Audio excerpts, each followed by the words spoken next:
Adaeze was running before she understood why her legs had made the decision without her. The night market of Ogwe Road blurred past her. Fish sellers packing up, a generator coughing smoke into the dark, a dog barking at nothing. And behind her, somewhere in that blur, a man was screaming her name like it was the only word he had left in the world. Emeka, 29 years old. 2 months ago he had been the proud owner of a transport company with 14 buses on the road. Tonight he stood barefoot in the market, his phone shattered at his feet, shouting her name like a curse and a prayer at once, because every single bus was gone, repossessed in a single afternoon. And he did not understand how a man could lose everything he had built in the 6 weeks since he first kissed her. Adaeze did not stop running until she reached her sister's gate. And when Ngozi opened the door and saw her sister's face, she did not ask what happened. She already knew. She always knew, because it had happened to her 2, 3 years earlier, with a different man, in a different city, and neither of them had ever said it out loud to another living soul. Until tonight, when Adaeze finally whispered the words that would break both their lives open. "Ngozi," she said, shaking, "I think we are not normal. I think something follows us. I think it takes something from every man who touches us, and I don't know what we are." If this is your first time meeting these two women, welcome. And if a story like this pulls you in the way it pulled in everyone who ever crossed their path, do us a favor before we go any further. Tap subscribe, drop a like, and tell us in the comments where in the world you're watching from tonight. Somebody in Texas, somebody in Lagos, somebody in London. We want to know who's sitting with us in the dark for this one. Now back to Enugu, back to that gate, back to two sisters who were about to learn that the truth is never as simple as the rumors that surround it. Everyone in the neighborhood had a name for the two of them. Some called them the Nwosu girls, because that had been their father's surname before he disappeared when Adaeze was 6 and Ngozi was 9. Some called them something crueler. Words spoken behind cupped hands at the salon. Words that followed them into church, into the market, into every room they entered without asking to be invited. Two girls who dressed too well for women without visible jobs. Two girls who were always at the newest lounge on Friday night. Always at the center of the dance floor. Always laughing too loud and too free for a town that preferred its women quiet. All eyes on them, always. Some eyes full of desire, some full of judgment, and none of those eyes ever seeing what actually lived beneath the surface of who they were. What the neighborhood did not know. What even Adaeze and Ngozi themselves had refused to fully understand until that night at the gate, was that their laughter was armor. Their beauty was armor. Being loud, being seen, being the center of every room was the only way either of them had learned to survive the quiet horror of watching a pattern repeat itself since they were teenagers. A pattern too strange and too shameful to say out loud. Until fear finally became louder than shame. To understand what happened next, you have to go back further than that night at the gate. Back to when Adaeze was 19 and fell in love for the first time with a boy named Chidi, a boy who sold phone accessories at a small stall near Ogbeat Market and dreamed, out loud and often, of owning his own electronics shop by 25. He was gentle in a way that surprised her, the kind of gentle that made her trust him with things she had never told anyone. And for 4 months, life felt like it was finally choosing her back. Then, within days of their first night together, Chidi's stall was robbed. Not touched by police, not burned by rivals. Simply, inexplicably emptied, every item gone, the padlock still locked from the outside. He borrowed money to restock. The new stock spoiled in a warehouse fire 2 weeks later. A fire that investigators could never explain because there had been no faulty wiring, no accelerant, nothing but ash where his dream used to be. He lost his rented room. He lost his confidence, then his appetite, then eventually, the light that had once made Adaeze fall for him in the first place. By the time she worked up the courage to see him one final time, he did not recognize the version of himself staring back at her. And he told her, without anger, in a voice hollowed out by something he couldn't name, that he felt like his whole future had been reached inside of him and quietly stolen. Adaeze told herself it was bad luck. She told herself the same thing again 2 years later, and again after that, each time with a different man, each collapse a little faster than the last, until she stopped letting herself get close enough to anyone for it to matter. She built a wall out of parties and laughter and expensive lace, because a wall built from joy at least felt like something she had chosen, rather than something that had been done to her. She did not know, not yet, that her older sister was living the exact same nightmare 70 kilometers away in Onitsha, keeping the exact same secret, telling herself the exact same lie. Ngozi's version of the story had a name too. Yuzo, a young mechanic with hands that always smelled faintly of engine oil, and a laugh that filled up whole rooms. Yuzo had asked her to marry him after only 5 months, sitting on an upturned bucket outside his workshop with grease on his collar. And she had said yes before he even finished the sentence, because for the first time in her adult life, she believed she might actually get to keep something good. 19 days after their engagement, Yuzo's workshop caught fire in the middle of the afternoon while he was inside it, and though he survived, both of his hands did not. Burned badly enough that he would never again do the one thing that made him feel like a man with a future. Within a year, he had left the state entirely, unable to look at her without something breaking further behind his eyes, and Ngozi had never told a single person, not her pastor, not her closest friend, not even herself in the mirror at 3 in the morning, that some small, terrified part of her believed she was the reason his hands had burned. Now, standing at her gate with her younger sister shaking in front of her, both women finally said the thing neither of them had dared to say in all those years apart. It wasn't bad luck. It wasn't coincidence. It was them. Since when? Ngozi asked quietly, though she already dreaded the answer. Have you known?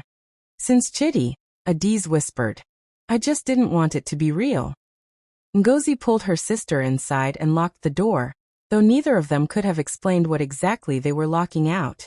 They sat at the small kitchen table where their mother used to sort beans before she passed, and for the first time in years, they let themselves ask the question that had been circling both of their lives like a vulture waiting for permission to land. What if this didn't start with them at all? What if it started with their mother? A woman who had raised 2 daughters completely alone, who flinched every time a man's name was mentioned at the dinner table, who kept a small metal box locked in the bottom of her wardrobe that neither sister had ever been brave enough to open. It was Ngozi who remembered it first, the box. Their mother had died 4 years ago, quiet and sudden, a heart that simply stopped one Tuesday morning while she was hanging washing on the line.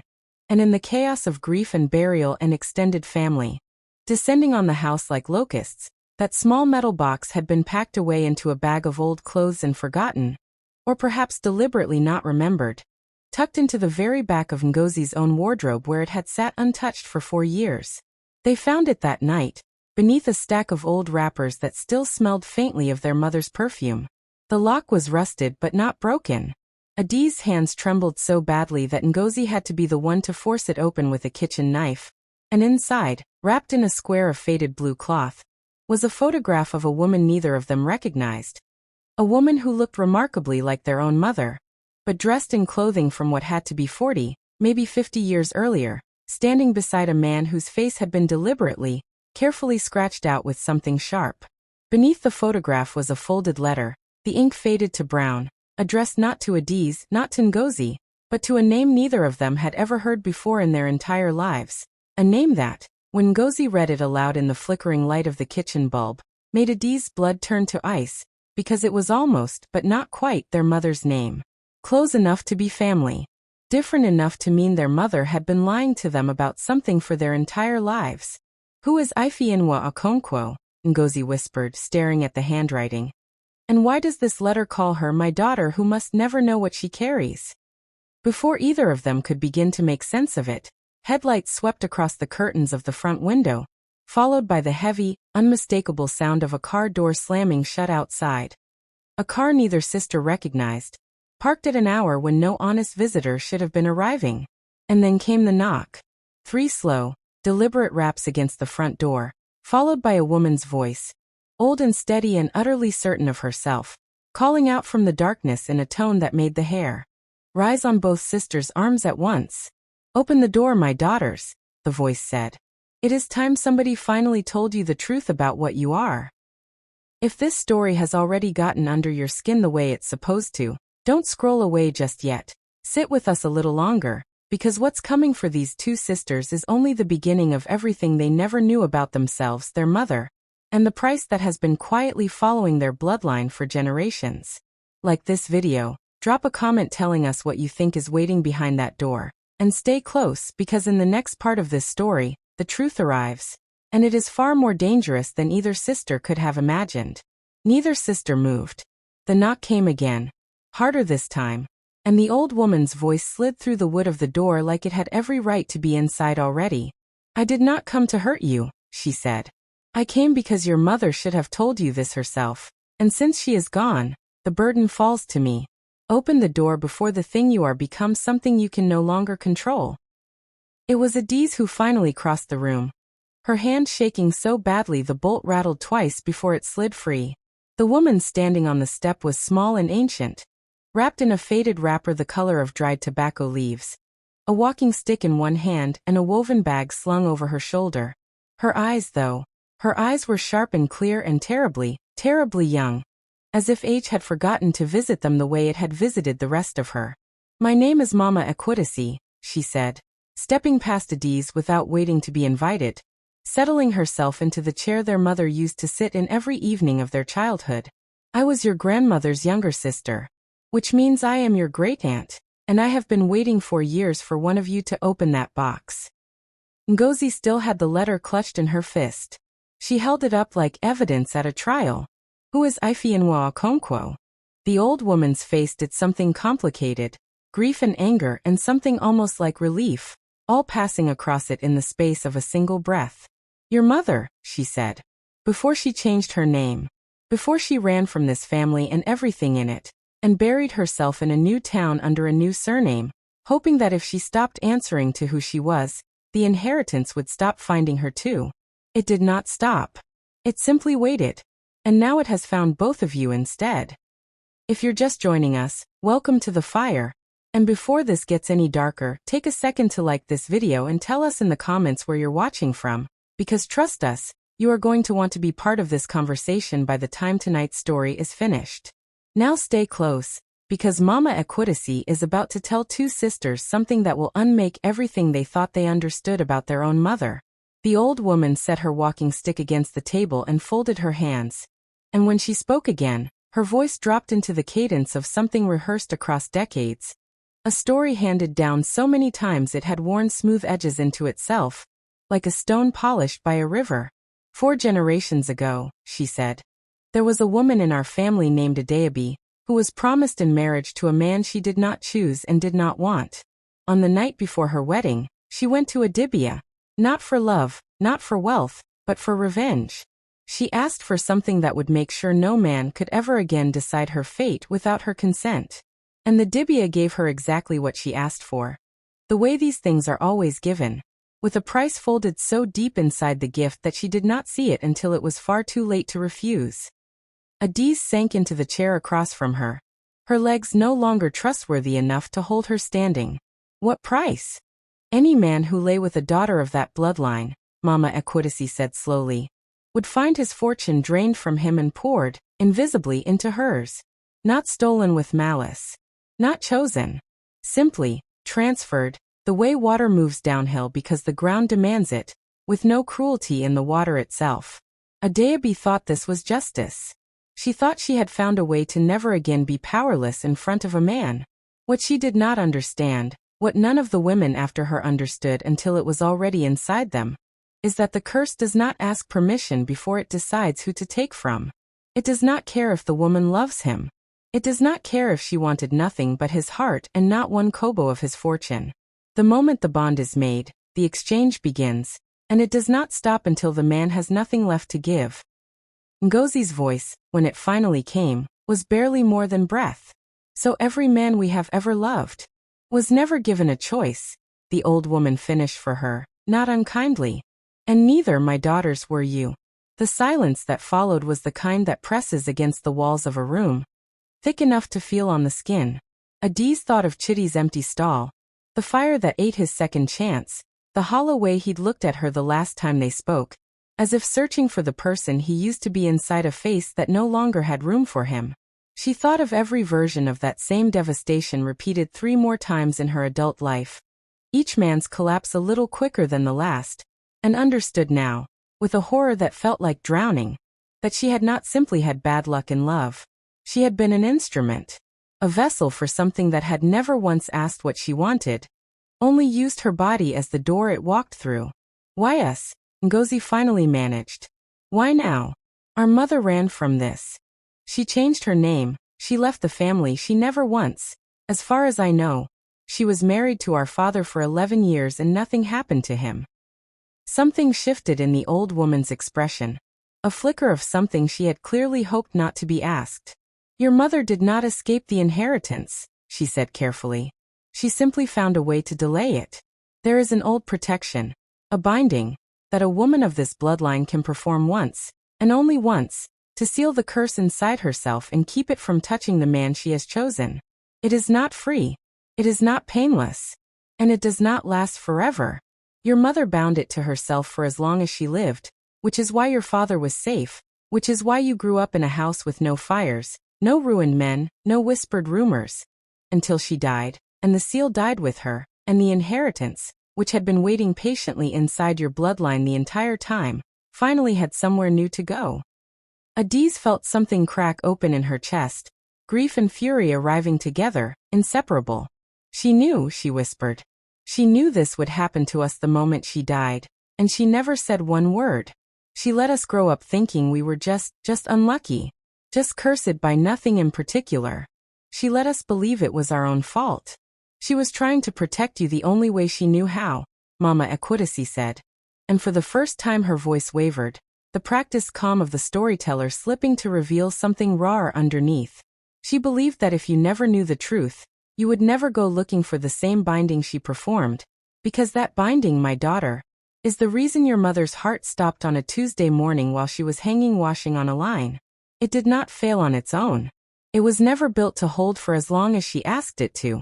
She traded her own years, one by one invisibly, to keep the two of you innocent for as long as she possibly could.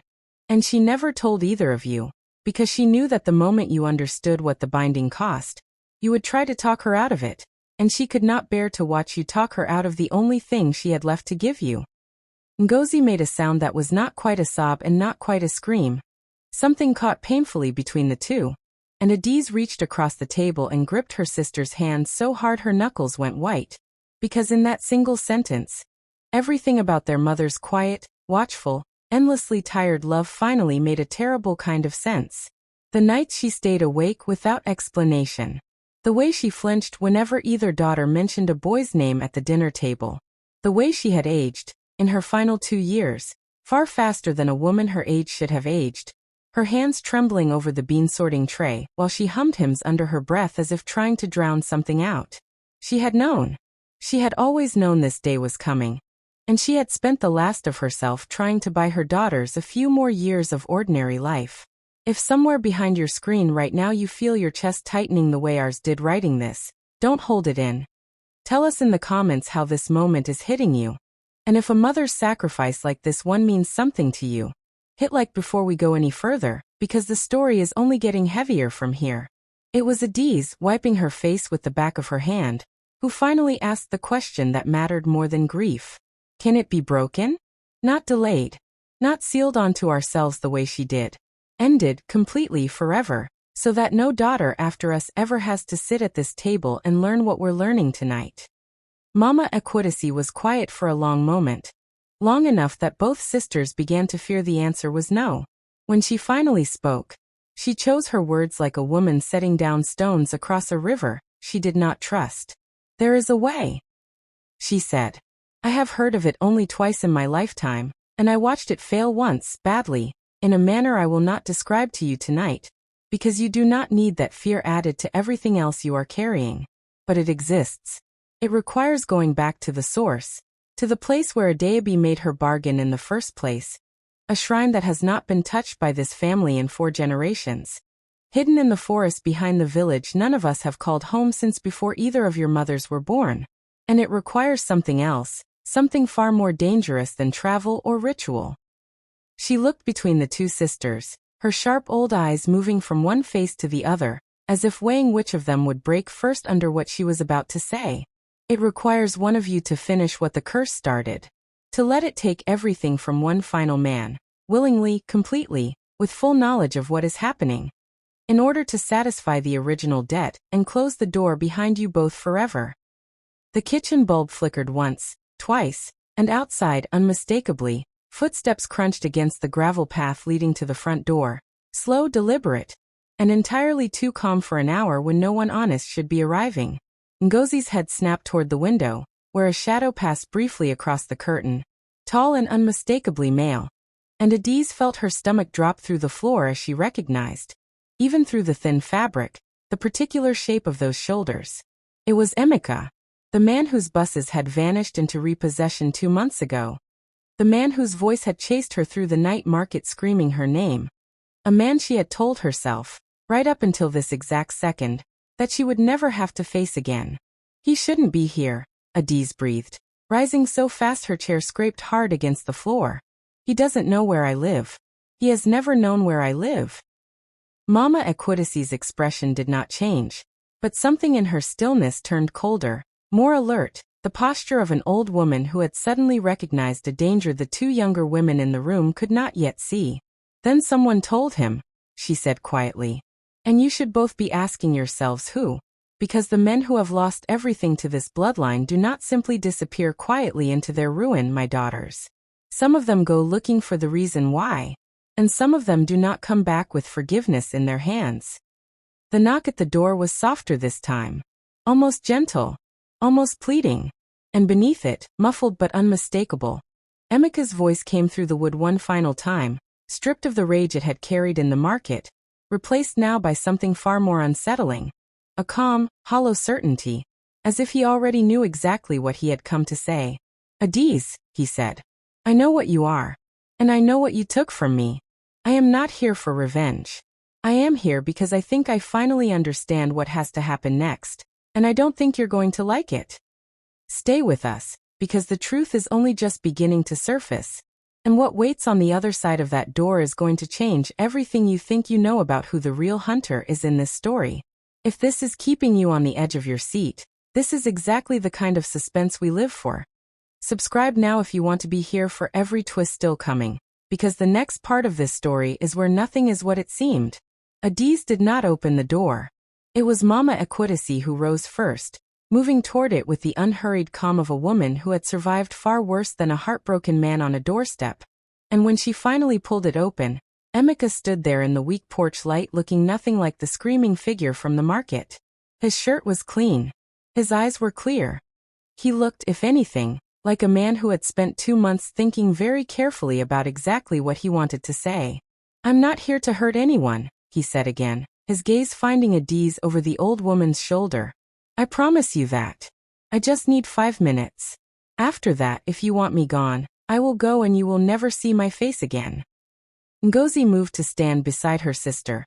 A wall of protective instinct neither of them had to discuss out loud. How did you find this address?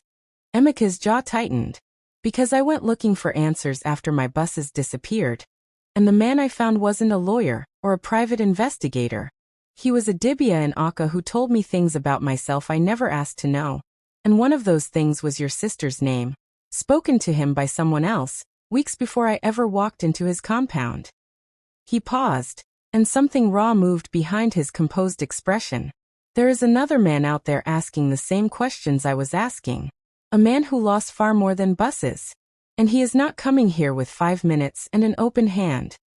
If you're catching this story for the first time right now, don't leave without letting us know you're here. Tap that subscribe button and drop a comment telling us where you're watching from. Because from this point forward, this story does not slow down for anyone. Mama Equidacy's stick tapped once against the floor, sharp and deliberate, cutting through the tension like a blade. Who, she asked, is this other man? Emeka's eyes moved to Ngozi, and something in his expression made the older sister's stomach drop before he even said the name. Yuzo, he said. The mechanic from Onitsha. He's been asking around for 3 weeks. He knows about the bloodline now. Not the details, not what I just heard tonight, but enough. Enough to believe someone did this to him on purpose.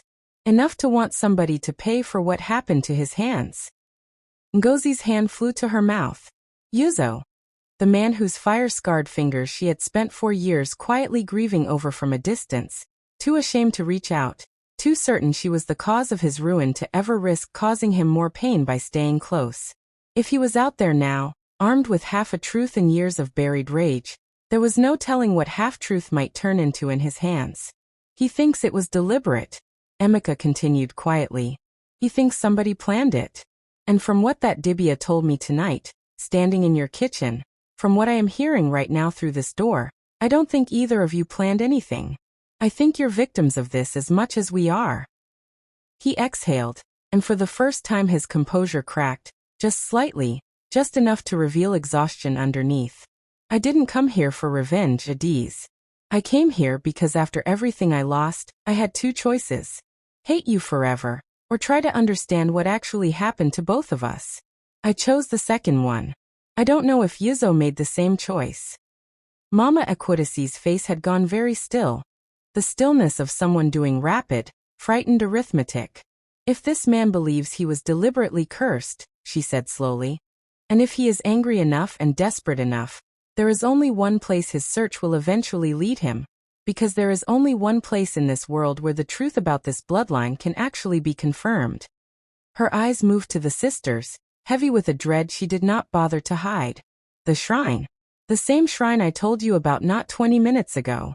If Yizo finds his way to a Dibia powerful enough to point him toward that forest, he will not be seeking to break the curse the way we discussed. He will be seeking to weaponize it. To force one of you back to that place and finish what Adaeze started, except twist it into something far uglier than justice. Then we go tonight, Ngozi said, her voice steadier than her shaking hands suggested. We go to the shrine before Yizo does. We finish this on our terms, or we don't finish it at all. Mama Equidacy shook her head slowly, and something in her expression made both sisters go quiet. It is not that simple, my daughter. The path to that forest is not walked easily, and it is not walked without cost even before you arrive. And there is something else you both need to understand before you take one step toward that shrine tonight. She lowered herself back into the chair, suddenly looking every one of her many years, the weight of the coming revelation visibly pressing down on her thin shoulders. I told you the binding requires one final man to be sacrificed to the debt, that his fortune must be taken completely, willingly, to close the door forever. What I did not tell you is the second part of the old agreement. The part your grandmother's generation whispered about but never dared write down. Her eyes moved deliberately to Emeka, standing frozen in the doorway. The man does not have to be a stranger. In fact, the old stories are clear that it works best. It works only with a man who has already begun to lose himself to the bloodline's pull. A man already halfway inside the debt. Her gaze did not waver from him. A man like the one currently standing in this doorway, who has already given more to your family than he knows how to name. Emeka went very still. Adaeze felt something twist violently in her chest. Hope and horror arriving in the same breath, because the old woman was not simply describing a ritual requirement. She was describing Emeka. She was suggesting that the very man standing in front of them, the man whose life she had already half destroyed once by loving him, might be asked to finish what her bloodline started by losing everything that remained. No, Adaeze said immediately, the word tearing out of her before she had time to think it through. Absolutely not. I will not do that to him. I would rather carry this curse for the rest of my life than take one more thing from this man. Emeka's expression, to her surprise, did not flinch away from the suggestion the way she expected. Instead, something almost calm settled over him.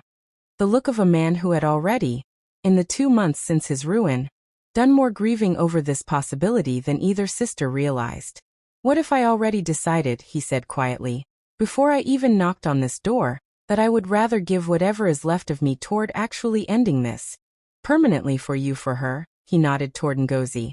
For every daughter who comes after you. Then spend the rest of my life rebuilding 14 buses, just to have some other unknown piece of me quietly bleeding out through a curse I don't even understand. You don't know what you're offering, Adaeze said, her voice breaking. You don't know what it will cost you. I already lost everything I had, Emeka said simply. The only thing left that I actually own is the choice of what I do with what's left of me. And I am choosing this. If this moment is hitting you the way it hit us while writing it, take a second right now and let us know in the comments. Has love ever asked you to give up more than you thought you had left to give? We want to hear it. And if stories like this one, full of impossible choices and twists you never see coming, are exactly your kind of viewing. Subscribe now, because what happens next is the most dangerous turn this story has taken yet.